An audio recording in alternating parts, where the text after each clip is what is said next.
गुरुर्ब्रह्मा गुरुर्विष्णू गुरुर्देवो महेश्वरा गुरु साक्षात परब्रह्म तस्मै श्री गुरवे नमः.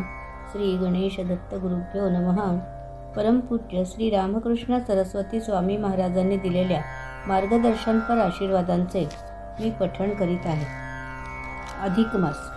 शास्त्राप्रमाणे सूर्य हा दर अमावस्येला रास बदलत असतो, म्हणजेच एका राशीतून दुसऱ्या राशीत जात असतो. परंतु अधिक मासाचे वैशिष्ट्य म्हणजे या महिन्यामधील अमावस्येला सूर्य पहिल्याच राशीत राहून स्थिर असतो, म्हणजेच 2 महिने सूर्य सलग त्याच राशीत राहतो. अशी स्थिती साधारण दर 3 वर्षांनी एकदा येते. या जास्तीच्या महिन्याला अधिक मास म्हणतात. अधिक महिन्यात श्री विष्णूंची सेवा करतात, म्हणूनच अधिक मासाला विष्णू मास किंवा पुरुषोत्तम मास असेही म्हणतात. श्री विष्णू सहस्त्रनामाचे वाचन पण बहुतेक माणसे या काळात करतात, कारण ते श्लोकाप्रमाणे म्हणता येते, तसेच ते श्रेष्ठही समजले जाते. अधिक मास हा उपासनेसाठी अनुकूल काळ असतो. दान करणे, विशेषतः अन्नदान करणे, जे जे चांगले कृत्य करावयाची इच्छा असेल ते सर्व या काळात करावे. हातून सत्कर्म करण्याचा हा काळ आहे. विष्णू सहस्त्रनामाबरोबर या काळात पुराण वाचन, इतर धार्मिक ग्रंथांचे पारायण, यज्ञयाग, भजन, कीर्तनही करतात. निरनिराळ्या प्रकारचे उपवास, जपजाप्य करण्याचा काळ. ज्यांना जे जसे जमेल तसे त्याने करावे.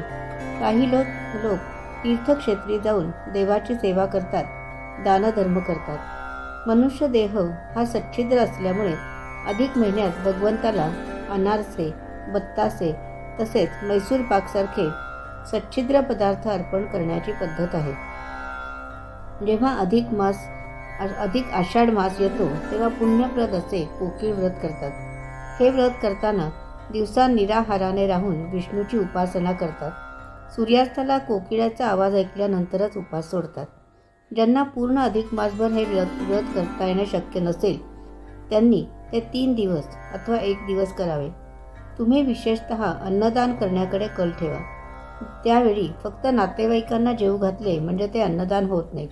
नातेवाईक सोडून इतरांना, विशेषतः गरजू लोकांना जेवू घालावे, म्हणजे अन्नदानाचे पुण्य लाभेल.